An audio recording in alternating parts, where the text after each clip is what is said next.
Queue news లో పనిచేయటకు senior video editors కావాలను సంప్రదించవలసిన నెంబర్లు 8688926084. 12 రాజ్యసభ సీట్లకు ఉప ఎన్నిక షెడ్యూల్ రిలీజ్ చేసిన ఈసీ 14 నోటిఫికేషన్ 24-21 వరకు నామినేషన్లు సెప్టెంబర్ 3న polling results polling and results అదే రోజు తెలంగాణ సహా 9 రాష్ట్రాల్లో బై ఎలక్షన్ జరుగుతున్నాయి. అయితే ఇక్కడ ఏమైందంటే ఎందుకు బై ఎలక్షన్ జరుగుతున్నాయి తర్వాత ఎందుకనంటే ఇక్కడ 7 స్థానాలకు సంబంధించి ఏమైందంటే గతంలో వీళ్ళు రాజ్యసభ సభ్యులుగా ఉన్నటువంటి వీళ్ళు తర్వాత లోక్సభ స్థానాలకు పోటీ చేసిన తర్వాత ఆ స్థానాలు ఖాళీ అయితే కదా ఇప్పుడు వాటికి ఎలక్షన్ జరుగుతున్నాయి.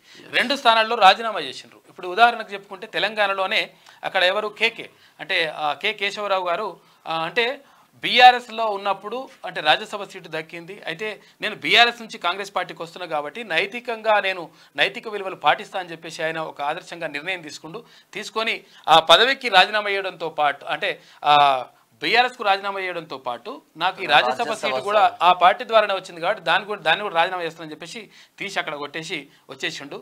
ఈ నేపథ్యంలో ఆ స్థానాలకు ఇప్పుడు ఉప ఎన్నికలు జరుగుతూ ఉన్నాయి. ఎమ్మెల్యేలు కూడా ఇట్లా రాజీనామా చేసి వస్తే బాగుండేది.